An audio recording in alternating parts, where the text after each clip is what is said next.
Apa kabar? Jumpa lagi dengan saya. Semoga Anda semua tetap sehat, kuat, semangat mendapat berkat dimanapun Anda berada, kemanapun Anda pergi juga tentunya selalu mendapat keberuntungan di hari-hari yang Anda lewati, juga mendapatkan keajaiban yang nyata.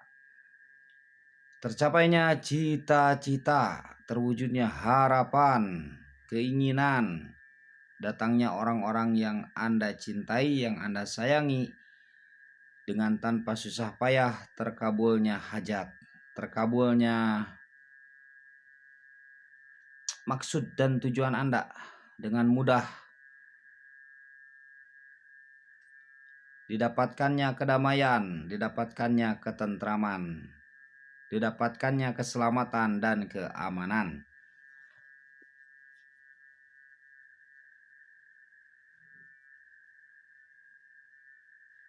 Tenangnya hati, tentramnya jiwa, ya penting itu. Lebih penting dari materi, ketenangan hati itu. Cincin buka dulu ya.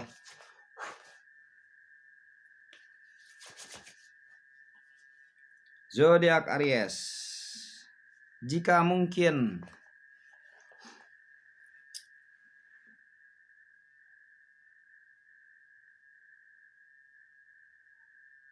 dia berbohong, tapi tidak, bukan zodiak Aries, bukan zodiak yang lainnya, bukan.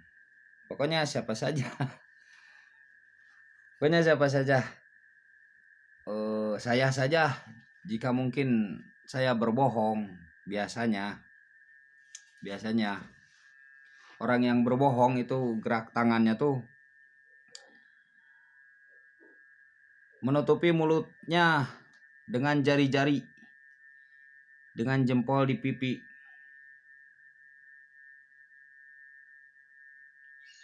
Terkadang disertai senyum simpul.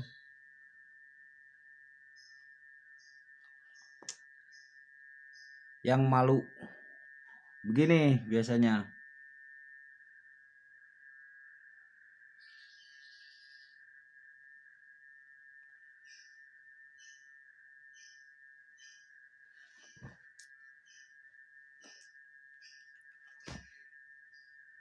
Pokoknya begitulah geraknya ya. Senyumnya Anda lebih bagus ya. Kalau saya kurang baik senyumnya ya. Biasanya orang seperti ini itu tidak jujur, katanya begitu biasanya. Tetapi bukan kita untuk buruk sangka, tidak. Mengajarkan buruk sangka, tidak. Ini hanya mengantisipasi dan kita mencoba bijaksana ketika mungkin dia misalkan tidak jujur, ya kita memberi kesadaran secara tidak langsung agar dia jujur, begitu ya. Ketika berbicara bohong, lihat ke sini. Ya Anda lebih tahulah cara bergeraknya, pokoknya gitu posisinya ya. Atau ya biasanya menggosok-gosokkan tangannya ke daerah pelupuk mata, bawah mata, atau alis mata. Antara itu ya, menggosok-gosokkan. Jika menemukan lawan bicara seperti ini, Anda dapat mempertimbangkan apakah ia berbohong atau tidak dalam pembicaraannya. Jadi pertimbangkanlah ketika hal itu terjadi. Jika wanita, biasanya disertai dengan ucapan halus dan ringkas. Matanya tak dapat tenang. Pandangannya menatap ke langit-langit. Menatap ke langit-langit ya.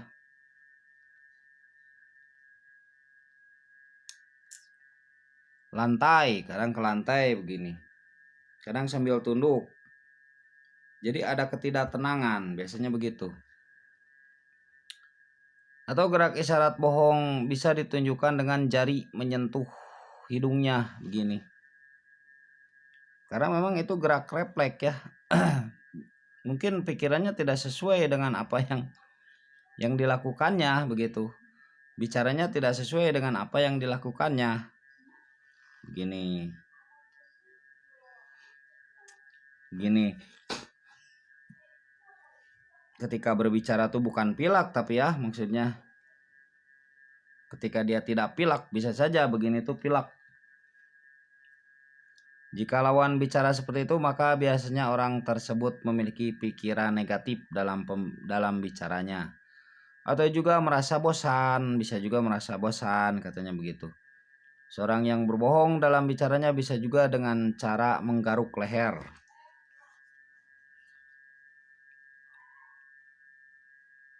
tanpa disadarinya, atau juga tangannya menarik-narik kerah bajunya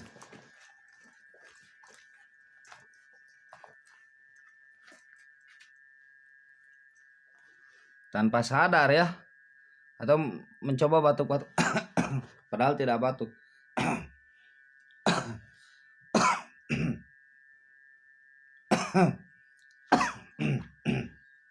Padahal tidak batuk. Berbeda dengan yang batuk ya.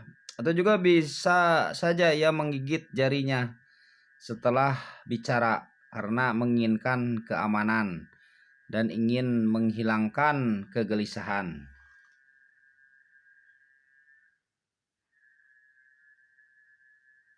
Bisa saja begitu. Semua gerak isyarat seperti ini adalah biasanya dipakai oleh orang yang menghindari dari kenyataan.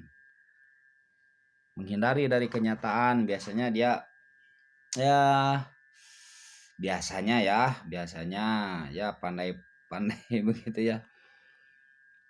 Pandai begitu beginilah. Prosesnya adalah sewaktu pikiran-pikiran yang jelek itu menyelimuti hatinya, disalurkannya menuju otak. Dari hati dan otak itulah tanpa sadar ia biasanya menyentuh hidungnya. Karena saraf kecil di bagian hidung akan terasa gatal ketika berbohong tuh. Yang bukan karena pilek, tapi memang ya berbohong. Jika Anda menemukan orang seperti ini, tanggaplah, ya berikanlah kejujuran kepadanya dengan sedikit melihat yang tidak langsung sehingga ia sadar dengan apa yang dilakukannya, kebohongannya. Tidak usah kita berpikiran negatif, tidak mengajarkan negatif, tapi ketika dia melakukan gerak seperti ini nih, ya kita bijaksana aja, bijaksana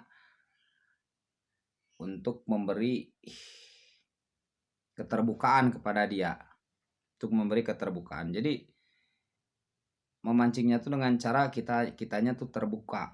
Jadi dia nanti terbuka. Jangan dimarahin. Kalau dimarahin terkadang itu menghindar, bahkan bisa lebih ya kebohongannya. Jadi jangan dimarahin. Ketika kita mengetahui gerak seperti itu, ini saya gatal. Kita mengetahui gerak seperti itu ya, yang tidak disadari, kita tidak perlu berpikiran negatif, tidak perlu begitu, tetapi kita antisipasi perlu ya, dan kita memberi keterbukaan kepada dia. Misalkan kan kadang kita bertanya kepada anak nih, dari mana saja. Nah misalkan anak tersebut melakukan gerak seperti itu, atau gini, iya, kadang kan gitu ya yang bohong. Tadi kamu dari sana ya? Pas ditanya, dia kadang gini pas ditanya, iya. Atau pas dia berbohong misalkan, kadang dia misalkan gini menggaruk. Nah sudah, tidak usah dimarahi anak itu. Biarkanlah. Kita memahaminya. Oh mungkin kebohongan itu biasanya kan ketika seseorang itu takut. Ketika seseorang itu menghindari kenyataan. Ketika seseorang itu takut untuk mengungkapkan sesuatu.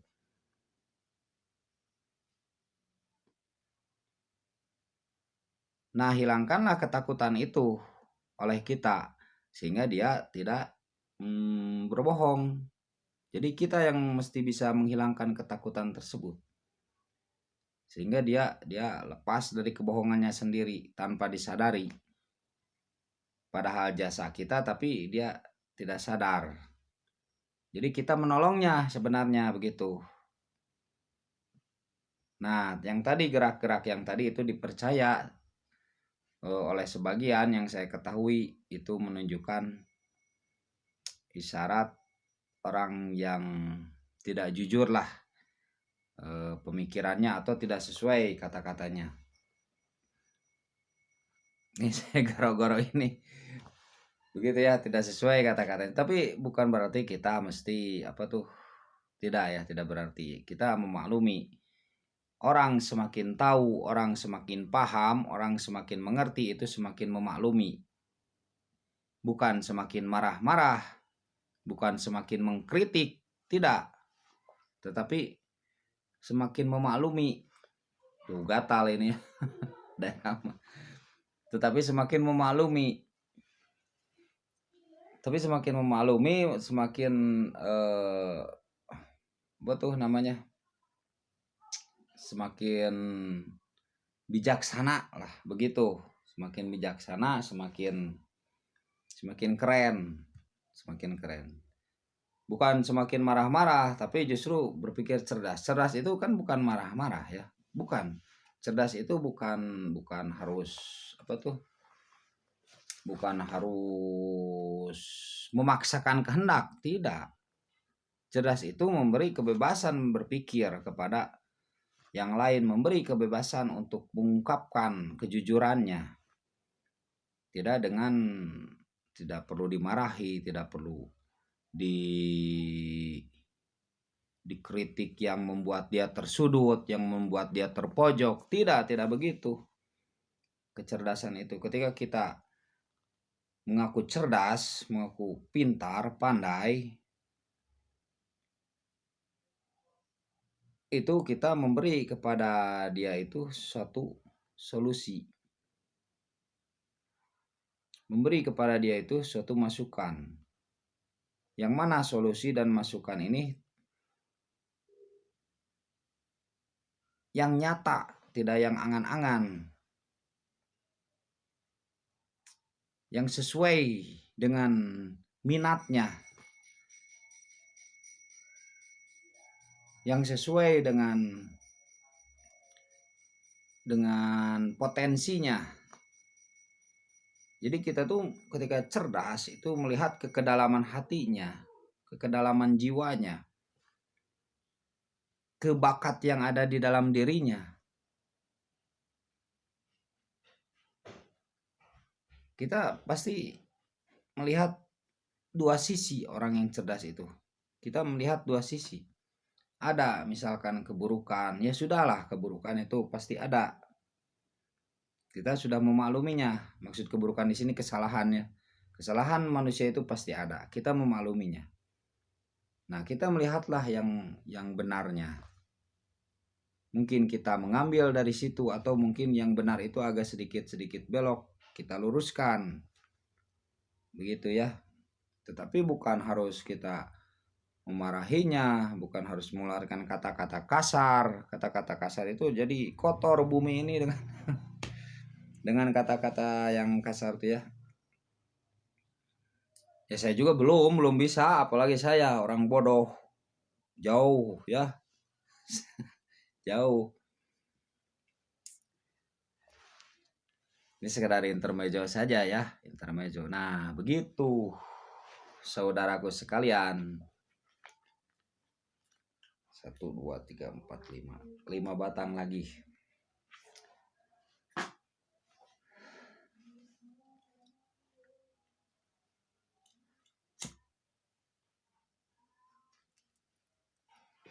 Biasanya orang yang kritik itu biasanya merasa tersaingi. Orang yang cerdas itu tahu kapasitasnya, tidak akan merasa tersaingi. Ketika mungkin temannya lebih baik, dia akan memuji. Mantap, hebat. Ketika temannya memiliki pendapat yang benar, dia akan memuji. Hebat, mantap, keren. Ketika lawan bicaranya memiliki pendapat yang benar, wah, dia akan memuji. Itu orang cerdas.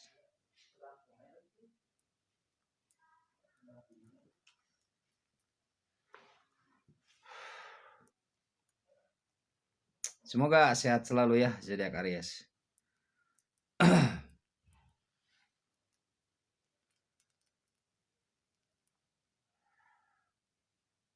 Orang cerdas itu menerima kesalahan tentunya ya, menerima kesalahan ketika dia salah.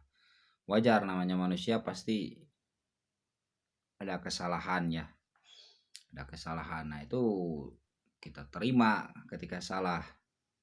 Yang membenarkannya juga tidak perlu menyudutkan, tidak perlu apa tuh gimana-gimana, tidak perlu. Baik-baik saja. Ketika ada aib, bicara saja face to face ya.